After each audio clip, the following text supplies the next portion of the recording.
بسم اللہ الرحمن الرحیم۔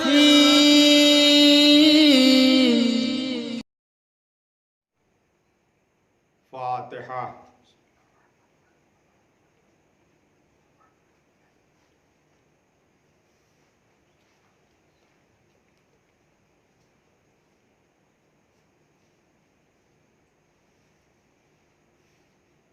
لا حول ولا قوة الا باللہ العلی العظیم۔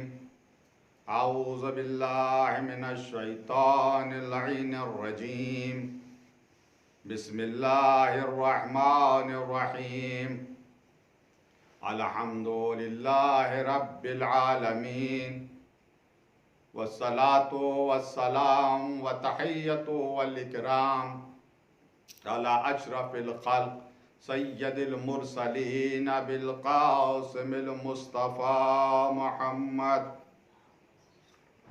وآلہ الطیبین الطاہرین، ولعنۃ اللہ علی اعدائہم اجمعین من یومنا ھذا الی قیام یوم الدین وبعد یوم الدین، اما بعد فقد قال اللہ تعالی وتبارک فی کتابہ الحکیم وہو اصدق الصادقین وقولہ الحق۔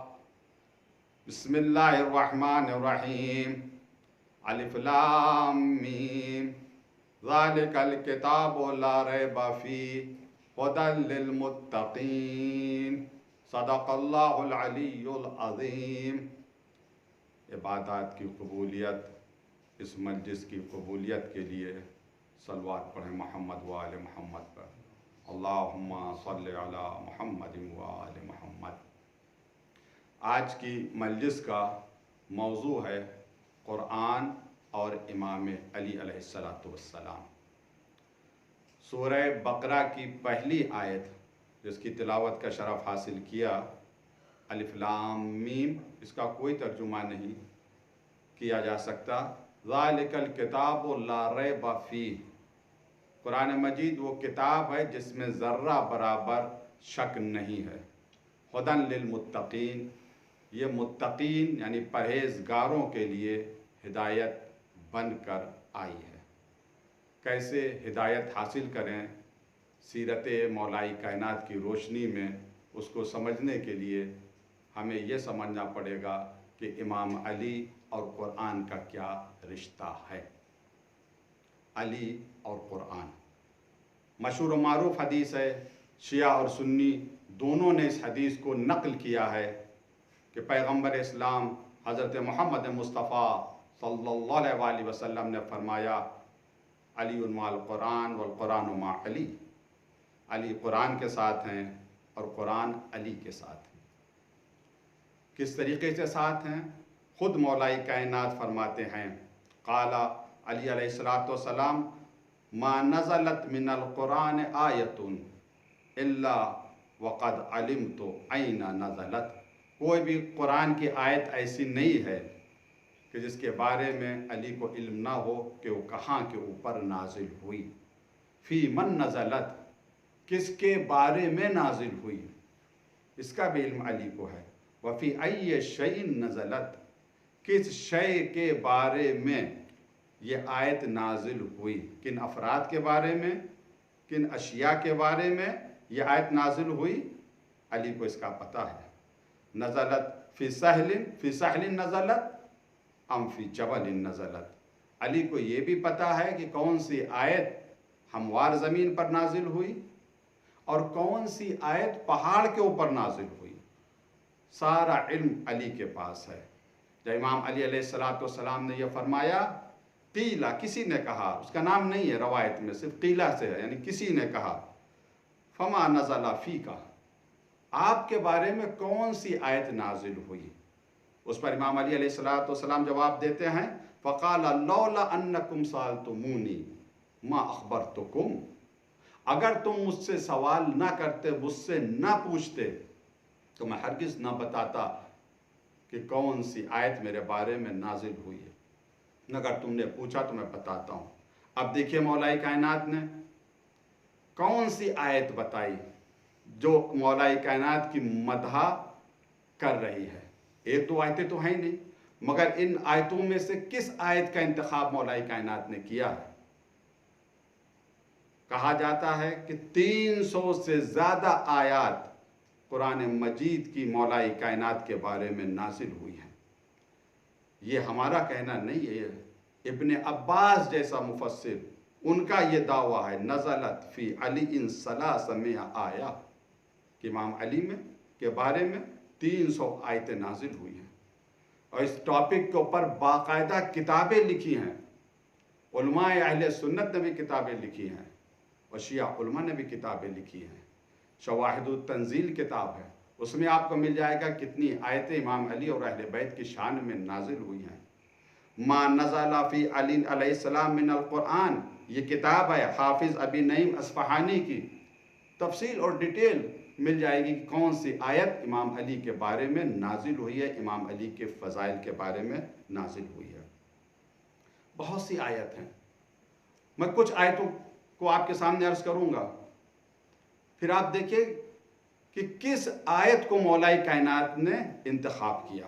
جب پوچھنے والے نے پوچھا مولا کائنات سے، مولا آپ کے بارے میں کون سی آیت نازل ہوئی، وہ پوچھنے والا امام علی کے منہ سے سننا چاہتا ہے، وہ آیت سننا چاہتا ہے جو امام علی کا قصیدہ پڑھ رہی ہے، امام علی کے فضائل بیان کر رہی ہے. کس آیت کا انتخاب کیا؟ کیا سورہ حل اتی کا انتخاب کیا؟ یہ سورہ حل اتی پورا کا پورا سورہ اہل بیت و امام علی کی شان میں نازل ہوا. مشہور و معروف واقعہ ہے، جب امام حسن امام حسین علیہ السلام بیمار پڑتے ہیں، نظر کی جاتی ہے، 3 دن تک روزے رکھے جاتے ہیں.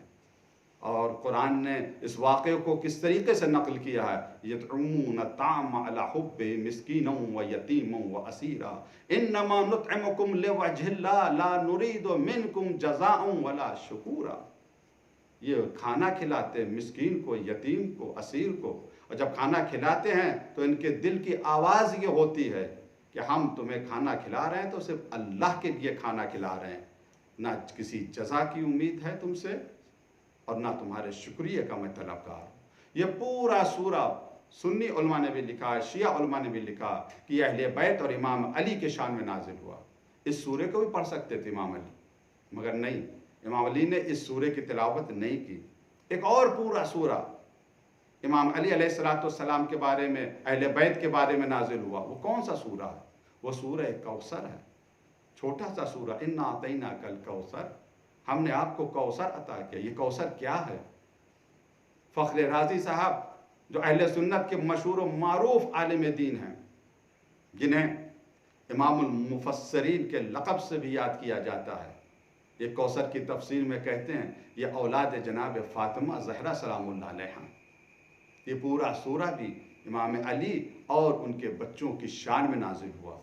مگر آپ نے اس سورے کی بھی تلاوت نہیں کی، اس سورے کا بھی ذکر نہیں کیا. وہ مشہور و معروف آیت جسے آیت قربہ کہتے ہیں، بہت مشہور آیت ہے، سورہ شورى کی آیت نمبر 23، ذَلِكَ الَّذِي يُبَشِّرُ اللَّهُ عِبَادَهُ الَّذِينَ آمَنُوا وَعَمِلُوا الصَّالِحَاتِ قُلْ لَا أَسْأَلُكُمْ عَلَيْهِ أَجْرًا إِلَّا الْمَوَدَّةَ فِي الْقُرْبَى. کہہ دیجئے اجر رسالت ہمیں نہیں چاہیے، اگر دینا چاہتے ہو تو صرف یہ ہے کہ میرے قربا، میرے رشتہ داروں، میرے اہل بیت، میری عطرت سے محبت کرو. یہ آیت قربہ بہت مشہور و معروف ہے. امام علی علیہ السلام نے اس آیت کا بھی ذکر نہیں کیا. اور مشہور و معروف آیت جسے آیت تطہیر کہتے ہیں، کہ جب یہ آیت نازل ہوئی، انما یرید اللہ لیذھب عنکم الرجس اہل البیت ویطہرکم تطہیرا. جب یہ آیت نازل ہوئی، 6 مہینے تک مسلسل پیغمبر اسلام در سیدہ پر آتے تھے اور اس طرح سے سلام کرتے تھے، السلام علیکہ یا اہل بیت النبوہ. مشہور و معروف آیت ہے. تمام مفسرین نے ذکر کیا ہے کہ اہل بیت پنجتن پاک کی شان میں نازل ہوئی، مگر امام علی علیہ السلام نے اس آیت کا بھی ذکر نہیں کیا.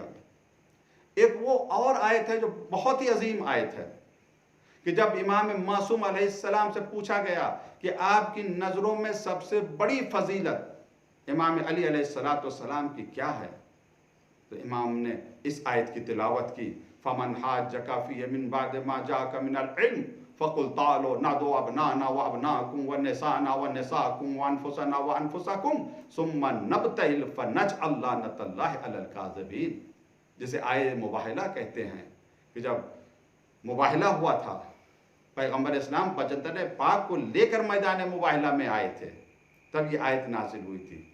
آیت نے یہ دعوت دی تھی کہ تم اپنے بچوں کو لاؤ، ہم اپنے بچوں کو لاتے ہیں، تم اپنی عورتوں کو لاؤ، ہم اپنی عورتوں کو لاتے ہیں، تم اپنے نفسوں کو لاؤ، ہم اپنے نفسوں کو لاتے ہیں۔ بچوں کی جگہ پیغمبر اسلام امام حسن امام حسین کو لے کر گئے، عورتوں کی جگہ صرف جناب فاطمہ زہرا سلام اللہ علیہا، اور نفس کی جگہ صرف مولا کائنات کو۔ یہ ایک طرح سے اجماع ہے، سب نے لکھا ہے، اس حقیقت کو کوئی بھی نہیں انکار کر سکتا، اس حقیقت کا انکار کوئی نہیں کر سکتا۔ آئے مباہلہ نفس مولا کائنات ہیں۔ تو جب امام معصوم سے پوچھا گیا کہ سب سے بڑی فضیلت کیا ہے، آپ نے اسی آئے مباہلہ کی تلاوت کی۔ سبب پوچھا کیسے آپ ثابت کر سکتے ہیں کہ یہ سب سے بڑی فضیلت ہے؟ کہا کہ اس آیت میں مولا کائنات کو نفس رسول کہا گیا ہے، تو جو فضیلتیں رسول کے لیے ہیں وہی فضیلتیں ان کے نفس کے لیے بھی ثابت ہیں۔ مگر امام علی نے اس آیت کی بھی تلاوت نہیں کی۔ جب پوچھنے والے نے پوچھا کہ آپ کے بارے میں کون سی آیت نازل ہوئی، تو آیت قربہ کی بھی تلاوت نہیں کی، آیت تطہیر کی بھی تلاوت نہیں کی، آیت مباہلہ کی بھی تلاوت نہیں کی، اور نہ اس مشہور و معروف آیت کی تلاوت کی کہ جس سے ولایت مولا کائنات ثابت ہے، جسے آئے ولایت کہا جاتا ہے، کہ جب رکوع میں آپ نے انگوٹھی دی تھی، انما ولیکم اللہ ورسولہ والذین آمنوا الذین یقیمون الصلاۃ ویؤتون الزکاۃ وہم راکعون، تمہارا ولی اللہ ہے اور رسول ہے، اور وہ صاحبان ایمان ہیں جو نماز پڑھتے ہیں، زکوٰۃ دیتے ہیں، اس حالت میں کہ وہ رکوع میں ہوتے ہیں۔ تمام مفسرین نے ذکر کیا کہ سائل جب مسجد میں آیا اور اس نے سوال کیا تو امام علی نے حالت رکوع میں اشارہ کیا، سائل نے انگوٹھی لی اور چلا گیا۔ اس آیت کو بھی بیان کر سکتے تھے امام علی علیہ السلام، مگر نہیں، امام علی علیہ السلام نے اس آیت کو بھی انتخاب نہیں کیا۔ ایک اور آیت ہے جو امام علی علیہ السلام کے فضائل بیان کر رہی ہے، سورہ رات کی آیت نمبر 43، یقول الذین کفروا لست مرسلا، یہ کافر کہتے کہ آپ رسول نہیں ہیں، قل کہہ دیجئے کفا باللہ شہیدا بینی و بینکم ومن عندہ علم الکتاب، ان سے کہہ دیجئے گواہی کے لیے اللہ کافی ہے اور وہ کافی ہے جس کے پاس پوری کتاب کا علم ہے کوئی تاریخ اسلام میں امام علی علیہ السلام کے علاوہ جس کے پاس پوری کتاب کا علم ہو؟ سبھی مفسرین نے نقل کیا ہے کہ یہاں پر علم کتاب اگر کسی کے پاس ہے تو مولا کائنات، مگر امام علی علیہ السلام نے اس آیت کا بھی ذکر نہیں کیا۔ ایک اور آیت ہے، وہ بھی مشہور ہے کہ امام علی کے بارے میں نازل ہوئی، وہ آیت ہے سورہ مریم کی آیت نمبر 96، ان الذین آمنوا وعملوا الصالحات سیجعل لهم الرحمن ودا، جو لوگ ایمان لائے اور عمل صالح انجام دیا، رحمان ان کی محبت لوگوں کے دلوں میں ڈال دے گا۔ یہ آیت امام علی کی فضیلت بیان کر رہی ہے۔ ایمان اور عمل صالح اس منزل کے اوپر امام علی کے پہنچے ہوئے ہیں کہ پروردگار نے امام علی کی محبت دلوں میں ڈال دی ہے، اب امام علی کی محبت کو کوئی ختم نہیں کر سکتا۔ یہ آیت بھی امام علی علیہ السلام کی فضیلت کو بیان کر رہی ہے، مگر امام علی نے اس آیت کا بھی انتخاب نہیں کیا۔ ایک اور آیت ہے، وہ ایسی آیت ہے کہ جس پر صرف اور صرف امام علی علیہ السلام نے عمل کیا، آپ کے علاوہ کسی نے نہیں عمل کیا، اور نہ صبح قیامت تک کوئی اس آیت کے اوپر عمل کر سکتا ہے۔ کیوں؟ اس وجہ سے کہ آیت منسوخ ہو گئی ہے، اس کا حکم ختم کر دیا گیا۔ پس منظر کیا ہے اس آیت کا؟ بیک گراؤنڈ کیا ہے اس آیت کا؟ آیت مجادلہ، سورہ مجادلہ آیت نمبر 12، اس کا بیک گراؤنڈ کیا ہے؟ کہ کچھ لوگ جو بڑے آدمی تھے وہ پیغمبر کے پاس آتے تھے، سرگوشی کرتے تھے، راز کی بات کرتے تھے، تو غریبوں کا بھی حق مارا جاتا تھا۔ تو قرآن نے ایک حکم نازل کیا کہ اگر تم سرگوشی کرنا چاہتے ہو، تنہائی میں پیغمبر سے گفتگو کرنا چاہتے ہو، راز کی گفتگو کرنا چاہتے ہو،